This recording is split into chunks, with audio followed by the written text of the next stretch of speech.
Halo pemirsa, senang sekali saya bisa bersama-sama dengan saudara. Kerinduan saya adalah membagi hidup apa yang saya alami dengan Tuhan saya, apa yang saya alami dalam hidup saya kepada banyak orang. Kali ini saya ingin berbicara tentang persiapan pernikahan. Apakah persiapan pernikahan itu perlu? Beberapa orang mengatakan tidak perlu. Toh kami saling mencintai, kami saling mengenal, jadi mari langsung menikah. Banyak orang mengatakan bahwa persiapan itu merepotkan. Persiapan itu merepotkan. Bukankah saya ini lebih senang kalau umpamanya semuanya berjalan dengan mudah? Yang lain mengatakan, untuk apa persiapan kalau kemudian akhirnya sama? Mungkin mereka kecewa dengan apa yang mereka hadapi di sekitar mereka. Pernikahan tidak semakin baik, tapi semakin membuat tanda tanya banyak besar dalam hidup mereka.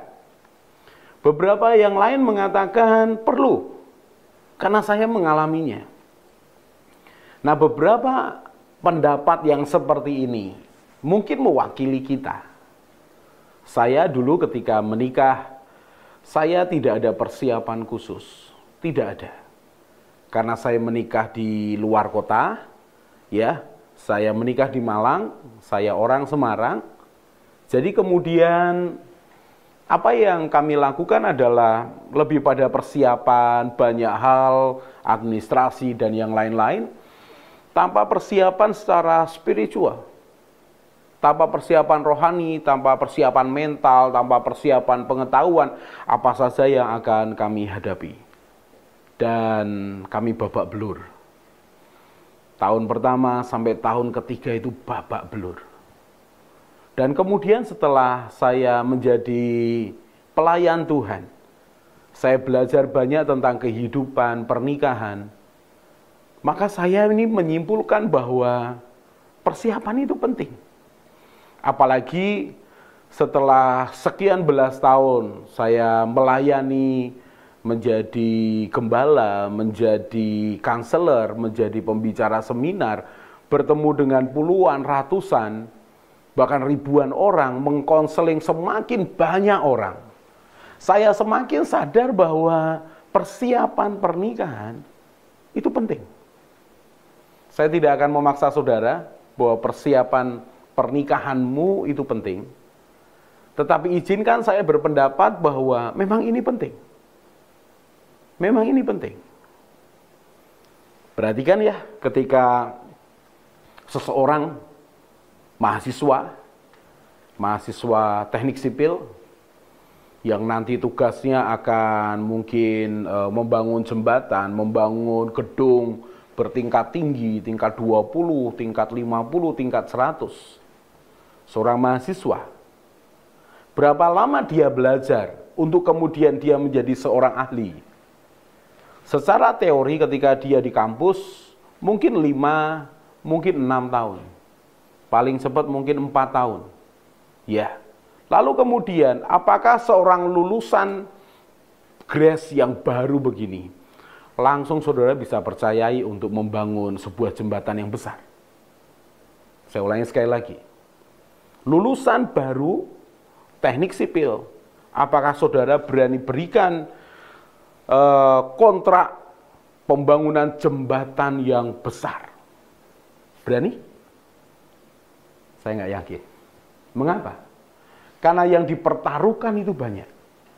Yang dipertaruhkan bukan hanya uang, tapi juga nama baik perusahaan saudara. Betul kan? Saudara perhatikan. Begitu besar yang dipertaruhkan, sehingga tidak berani memberikan kesempatan kepada seorang mahasiswa yang baru lulus. Pertanyaan saya, mengapa? Sudah mengatakan dia belum berpengalaman. Terus, terlalu beresiko. Kalau umpamanya, saya beritahu kepada saudara, saya kenalkan dengan salah satu teman saya.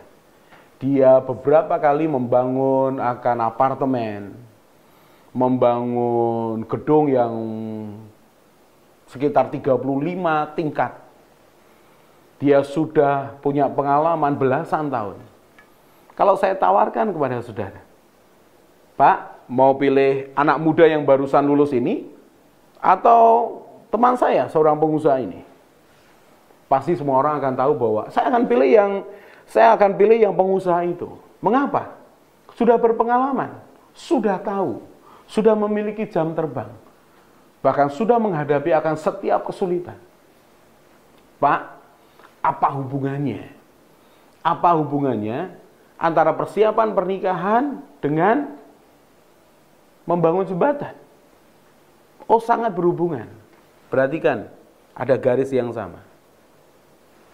Orang yang bangun jembatan, bangun rumah bertingkat atau gedung bertingkat. Dia mulai dengan konsep. Dia mulai dengan sesuatu yang sederhana. Dia mulai dengan pengalaman yang kecil. Membangun mungkin rumah biasa. Baru rumah tingkat 2, rumah tingkat 3. Baru kemudian yang lain. Dia mesti dilatih dalam banyak hal. Dia mesti punya pengalaman yang begitu banyak. Untuk apa? Menghadapi pekerjaan dan tanggung jawab yang besar. Pernikahan, hal yang sama.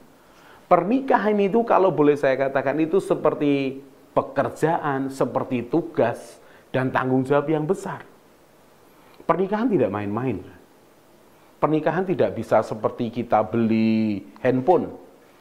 Sudah tahu handphone sekarang banyak yang murah, 100 ribuan dapat, 200, 300, ada yang jutaan. Saudara kalau beli handphone sekarang ini ya, taruh harga sekitar 700, 900. Sudah beli? Sudah lihat bagus, murah, semua yang saudara butuhkan ada di situ, sudah pakai.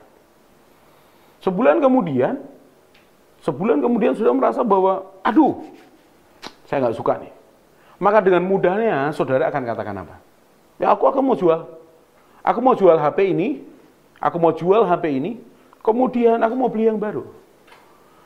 Dan saudara dengan mudahnya begini. Siapa dong mau beli HP ku ini? Kemudian sudah dapat uangnya, sudah beli yang baru. Pernikahan tidak bisa seperti itu. Pernikahan bukan barang. Pernikahan adalah kehidupan.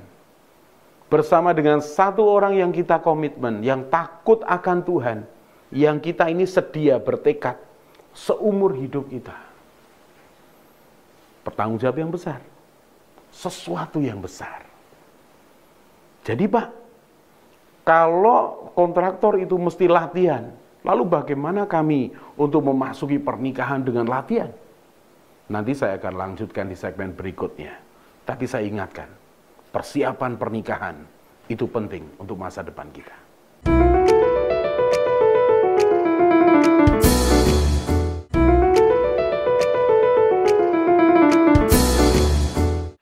Persiapan pernikahan itu penting. Mengapa? Karena persiapan pernikahan menentukan akan keberhasilan pernikahan. Saya ulangi sekali lagi. Persiapan pernikahan menentukan keberhasilan pernikahan. Berapa persen, Pak, menentukan keberhasilan pernikahan? Kalau saya boleh katakan, supaya tidak melebih-lebihkan, 50% minimal. Saudara persiapan dengan baik di awal sebelum pernikahan, maka saudara akan menentukan kesuksesan, keharmonisan akan pernikahanmu. Pak, Bapak katakan 50%. Terus 50% berikutnya adalah tekad untuk tetap komitmen. 50% berikutnya adalah sikap dari kedua belah pihak, suami dan istri, untuk saling melengkapi, untuk saling belajar. 50% berikutnya ada yang namanya selain tadi tekad, komitmen, ketergantungan kedua belah pihak, tapi juga di sana ada kasih yang membangun. Itu terus menerus. Tapi 50% persiapan itu menentukan. Sebelumnya saya katakan seorang mahasiswa dibandingkan dengan seorang kontraktor. Saya bicara tentang kematangan. Saya bicara tentang persiapan. Kalau seorang mahasiswa belum terlalu banyak persiapan jam terbangnya, Dia harus mulai dari sesuatu yang sederhana. Demikian juga pernikahan. Saya ingin berikan gambaran yang lain. Banyak orang berpikir begini, Pak, yang penting pesta pernikahan, Pak. Yang penting acara pernikahan. Acaranya bisa heboh, saya panggil artis yang lagi top. Saya siapkan akan jamuan makan yang luar biasa. Saya akan buat sesuatu yang spektakuler. Semua orang akan kagum, semua orang akan senang. Baik, kalau itu saudara bisa lakukan, saya dengan senang hati. Saya akan hadir di pernikahan saudara kalau saya ada waktu. Saya bisa menikmati spektakulernya, luar biasa, kembang apinya, mungkin kue pengantennya. Wah, kue pengantennya itu tinggi. Berapa meter? 20 meter lah. Saya nggak tahu gedungnya di mana. Tapi begitu spektakuler. Kemudian gaun saudara, ya jas saudara, satu gaunnya harganya 50 juta. Kayak apa itu? Seperti apa, Pak? Saya nggak tahu. Pokoknya heboh. Kemudian saudara mungkin sewa stadion. Wah, tamunya berapa? Wah, tamu saya kira 50 ribu lah. Semua pesta yang glamor begitu. Saya tanya ya saudara, persiapannya butuh berapa lama? Waduh Pak, butuh setahun Pak. IO-nya aja saya pakai 8 tim. Mobil pengantinnya Pak, saya beli langsung Pak dari pabriknya. Waduh, luar biasa. Semua konsentrasinya kepada persiapan pesta pernikahan. Saya mau tanya saudara, pestamu mau berapa lama? Pestamu mau berapa hari? Saya besarkan pestamu 7 hari 7 malam. Duitnya berapa? Uangnya berapa? Saya nggak tahu berapa belas miliar atau berapa puluh miliar. Udah saya besarkan sekalian. Pestamu 7 hari 7 malam. Wow. Persiapannya berapa lama? Setahun, Pak. Mari kita bandingkan dengan pernikahanmu. Usia pernikahan yang akan kamu jalani, yang saudara mau jalani, itu mau berapa tahun? Bandingkan ya. Setahun persiapan pesta, 7 hari pestanya. Sekarang pertanyaan saya, pernikahan saudara ini berapa tahun? Saya ulangi sekali lagi ya. Taruh usiamu 30 tahun ketika menikah. 30 tahun. Menikah. Lalu, maaf, tanpa mengurangi rasa hormat, izinkan saya membayangkan dengan saudara, menghitung dengan saudara, usiamu kira-kira berapa puluh tahun ya? Alkitab mencatat umur manusia itu 120 tahun di awalnya. Lalu kemudian di kitab Mazmur, umur manusia disebut hanya 70 atau 80 tahun. Rata-rata 70 atau 80 tahun. Saya pakai angka 80 tahun.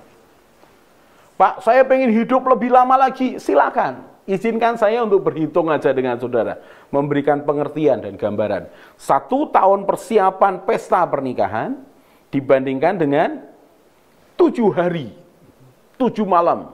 Wow, ini pesta heboh. Enggak Pak, pesta saya paling 3-5 jam. Oke, 3-5 jam. Persiapanmu berapa lama? Ya tetap setahun Pak.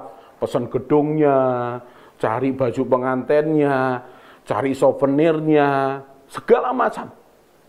Ya, baik. Mau 5 jam, mau sehari, izinkan saya buat yang besar sekalian. 7 hari 7 malam. Setahun, 7 hari 7 malam. Pertanyaan saya, pernikahan berapa tahun? Kalau usia kita 80 tahun, dikurangi ketika kita menikah umur 30 tahun, maka ada 50 tahun ke depan. Itu adalah usia pernikahan kita. Luar biasa ya. Waduh Pak, saya tidak memikirkannya. Saya tidak memikirkannya. Kalau begitu bantu saya Pak. Bantu saya untuk mempersiapkannya. Saudara dengan senang hati. Saya ingin ajak saudara meneruskannya. Untuk 50 tahun pernikahan, pertanyaan saya, berapa bulan, berapa minggu persiapan saudara? Lalu apa saja yang dipersiapkan?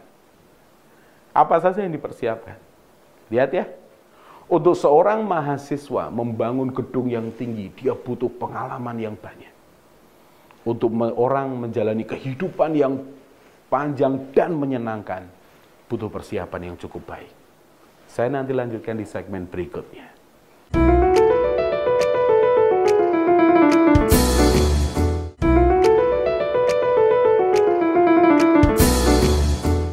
Persiapan pernikahan itu penting. Mengapa? Karena hidup pernikahan kita jauh lebih panjang daripada pesta pernikahan. Tidak ada perbandingannya terlalu besar. Pesta pernikahan berapa lama? 3-5 jam, 1 hari. Saya anggap 1 hari. Lalu 50 tahun itu berapa hari? 365 kali 50. Sekian ribu hari. Bayangkan. Kalau kita mau jalani hidup sekian panjang, tapi tidak ada persiapan, maka apa yang terjadi? Dalam perjalanan pernikahan, berikutnya kita ini mencoba-coba. Kalau aku bersikap begini, dampaknya seperti apa? Kalau begitu aku mau sikap yang seperti ini, benturan lagi. Berat. Saya berikan ilustrasi lagi. Kalau saudara mau pergi ke suatu tempat yang saudara belum pernah pergi ke sana. Contoh, saudara orang Indonesia, orang yang tinggal di daerah tropis. Lalu saudara ini dikirim karena tugas, ya, di Siberia. Siberia itu di mana? Mungkin kita juga nggak tahu itu Siberia di mana. Ya, Rusia, daerah mendekat ke kutub. Siberia, daerah dingin. Saya tanya saudara, kira-kira apa yang saudara lakukan? Persiapan apa yang saudara akan lakukan? Pak, gampang. Yang penting pakai baju hangat, Pak. Pakai baju hangat, pakai kaos kaki, pakai kaos tangan. Selesai, Pak. Gampang lah. Maka saudara mulai ke sana. Ketika ke sana, saudara baru sadar. Bukan cuma itu. Saudara akan merasakan bahwa, aduh, kulitku pecah nih karena terlalu dingin. Bibirku pecah. Ketika saudara minum, saudara tahu, minuman sepanas apapun, kalau tidak secepatnya saudara minum, tidak nunggu lama, 1-2 menit akan dingin. Padahal saudara terbiasa minum kopi yang panas. Saudara mulai masalah. Saudara pikir hanya baju, ternyata makanan juga masalah. Makanan saudara pengen seger. Di tropis pengen seger. Di sana untuk segar saudara harus berusaha. Berikutnya lagi, apakah saudara akan terus pakai baju seperti itu dalam keseharianmu? Lalu bagaimana dengan di rumah? Lalu bagaimana dengan orang lain? Saudara tahu ketika mau jalan, ya begitu salju menumpuk, maka saudara mulai mikir, ini bagaimana caranya? Seperti itu kira-kira pernikahan tanpa persiapan. Pernikahan tanpa persiapan, ketika saudara merasa bahwa aku sudah mencintai dia, kami saling mencintai, pasti kami akan saling mengerti. Itu kan ketika lagi pacaran. Coba ketika mulai tinggal bersama, maka hal sepele akan mengganggu. Masih sepele. Apa itu? Contoh, saudara terbiasa di rumah, kalau masuk rumah sandal dilepas. Jadi di rumah itu nggak pakai sandal. Kenapa? Karena lantainya bersih. Sementara pasanganmu terbiasa di rumah pakai sandal. Mengapa? Karena gabung dengan toko, ya sebelahnya. Dan itu ada banyak tempat yang memang nggak terlalu bersih. Ketika sudah tinggal bersama, kebiasaanmu puluhan tahun hidup, begitu masuk rumah, sandal dilepas. Sekarang menikah, ya, sudah lepas sandal seperti biasanya, dan pasanganmu dengan tenangnya masuk rumah pakai sandalnya. Tuh Pak, kan sepele, suruh aja dia lepas. Baik, beritahu aja dia. Maka dia akan mengatakan, aku nggak biasa, kamu aja yang pakai sandal. Contoh lagi sederhana, masalah tidur. Tidur, apakah saudara terbiasa pakai lampu hidup atau lampu mati? Kalau dua-duanya, oh kami terbiasa pakai lampu hidup, oke, enggak masalah. Tapi kalau beda, saya terbiasa gelap, Pak. Total gelap. Kalau enggak, saya nggak bisa tidur. Yang satunya mengatakan, kalau gelap malah aku nggak bisa tidur. Yang satu mengatakan, kalau tidak gelap, saya tidak bisa tidur. Jadi masalah. Lalu kemudian selera makan. Lalu kemudian cara pandang soal uang. Lalu kemudian perlakuan kepada orang tua. Lalu kemudian pengaturan waktu. Lalu kemudian. Begitu banyak hal yang perlu dipersiapkan. Saya kembalikan kepada saudara. Bagi saudara yang belum menikah, apa impianmu dalam pernikahan? Saya ulangi sekali lagi. Bagi saudara yang belum menikah, apa impianmu dalam pernikahan? Bukankah saya dan saudara memimpikan pernikahan yang menyenangkan? Betul kan? Pernikahan yang menggairahkan, penuh cinta kasih. Kita hidup bersama dengan suami kita, hidup dengan istri kita, dengan anak-anak kita, rukun, saling mendukung, saling peduli, saling menghargai, mensupport akan impian kita, menikmati apapun yang menjadi jatah dalam pernikahan, menikmati cinta, menikmati sentuhan, menikmati pelukan, tertawa bersama. Bukankah itu kerinduan setiap orang yang menikah? Pak, rasanya yang Bapak bicarakan terlalu muluk. Saya harus bicara sesuatu yang muluk kalau itu bicara soal impian. Pak, bukankah tidak hanya tertawa? Betul. Pernikahan bukan hanya tertawa saja. Di sana ada keringat, ada tetesan air mata. Tapi kalau dijalani dengan orang yang mengerti kita, yang mengasihi kita, yang satu visi dengan kita, maka tetesan air mata, bahkan keringat itu menjadi sesuatu yang menyenangkan. Saudara mau seperti apa pernikahanmu? Menyenangkan? Sepanjang tahun, 5, 10, 20, 30 tahun, engkau menikmati sesuatu yang menyenangkan, yang mengasihkan, bahkan di tengah kesulitan, engkau bisa bergandengan tangan. Atau engkau menyiapkan pernikahanmu ala kadarnya. Sudahlah Pak, nanti saja. Saya sarankan, lakukan persiapan dengan baik. Bagi saudara yang belum menikah, renungkan. Berapa lama hidup pernikahanmu kelak? Dan berapa lama persiapan yang engkau butuhkan? Berapa lama pernikahanmu kelak? Berapa lama persiapannya? Semakin baik persiapannya, semakin keberhasilan itu akan menjadi bagian kita. Semakin baik persiapannya, maka kesuksesan akan menjadi bagian kita. Sampai jumpa lagi di episode mendatang. Tetap setia, tetap semangat.